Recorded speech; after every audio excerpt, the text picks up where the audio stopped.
This is 387 Zohar Pshat, and we're on Daf Mem Vav and Rav. Vayer Vayvok Yom Echad. New paragraph. Vayer Misitra de Cheshech. So Erev, of course, is from the side of Cheshech. Vayiboker is Misitra de Or, so the side of Or. And since they connect together as one, and we spoke about this, of course, yesterday, but we didn't talk about the tziruf so much, but rather about the separation. You have to separate the Or from the Choshech in order for then afterwards to come to this part where the Or and Choshech come together. But they come together, then Rishtate, they make Yom. There is the Or and Choshech together make Yom. Can't have a Yom which doesn't have Or and Choshech. Of course, if you're above the or below the Arctic Circle or below the Antarctic Circle, then you have days and which are completely or the days which are completely Choshech. But in normal circumstances, and that probably has some remez too, some profound message, which is that when you get to the poles, when you get to the extremes, then it can be completely day, completely night, but that's not the way it's supposed to be. It's supposed to be always in the middle, the golden mean, and there has to be some mixture of night and day. So therefore, it has to be of light and darkness. So therefore, this Yom is comprised of day and night. Rabbi Yehuda Amar, my time, I keep using day, but really day is Yom, and day, I'm using day for Boker, but really tell you about light and darkness. I hope that's clear. So, Rabbi Yehuda Amar, my timer, why does it say B'chol Yom v'Yom B'Kstiv V'Yever Boker? It says every day. All 7 days of creation, it says V'Yever Boker. Why is that necessary? Say it once. Leminda, to teach us. Or lace Yom below Laila, v'lace Laila below Yom.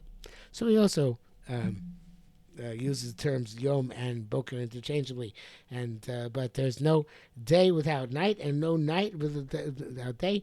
V'lo ibon lis barosha, and it's not appropriate to separate them.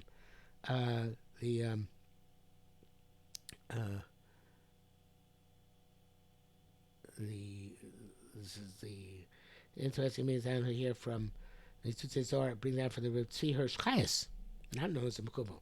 From Nazir Daf Zayin Rav, Pchinas Kola Kadur Yom V'Laila Chad V'Lo Mafsakei Adode the B'Chol Rega Makom Zeh Yom Makom Shenegdo Laila Ayin Shav. So he said an interesting ha'ara, which is that on Earth there's no place in which, no time in which it's not night one place and day in another place. In other words, not only is every day made up of darkness and light, but at every moment on Earth, there's a place that's darkness and a place where it's light.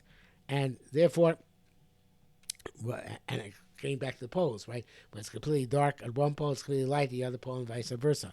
So in any event, or above the and below the circles, but in any event, these things come intertwined.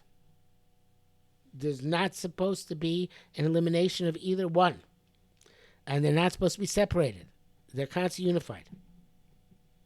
And again, it comes back to what we discussed already several times, that darkness is also an essential component of the Bria, and like an hurricane. There's no light like light that comes out of darkness. There must be darkness for the light to be light. Amr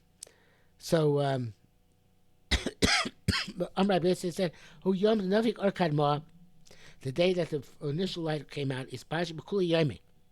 It expanded to all the days. The B'Kuli Yom, and therefore it says all of them Yom, because that references the first light which came out and expanded into everything, permeates everything. Amr Abba said, "Mash B'Kuli Boker." It says this is also indicated that which says from in all of them Boker. La Boker El Mesich Arkadma. Boker is interesting. He says it comes from the side of the initial light. You know, the word Boker is probably related, although it is not at all discussed here. But it's probably related to the word Bakar. Bakaras Roa Edro, right? And it's like there is there's by the light of day, one is mevaker to one checks and critiques and perceives things in a different way than one could do at night. So bikores tiyeh.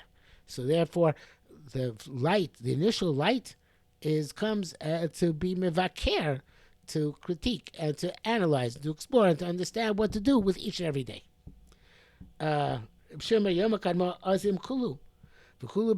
The first day comes with all of them, and all of them come with it. In order to demonstrate that there's no pure, there's no separation, or one. Again, the or infuses everything in the bria. Vayom Elokim or Yehi. Yehi means ispashtusha, the high or the sato. The light expands to below. And the malachim which are created on the first day.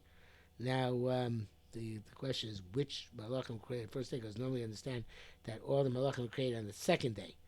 And then he brings down here in the Zohar, Yom Bereishit Rabbah Perakav Kol Malish Loni Rabbeinu Shon Klum, right? V'Sham B'Sefer HaBoyer Os Tesva B'Groshem Tanchuma B'Eshev Daled Yom Rishon Bara Malach HaMavos.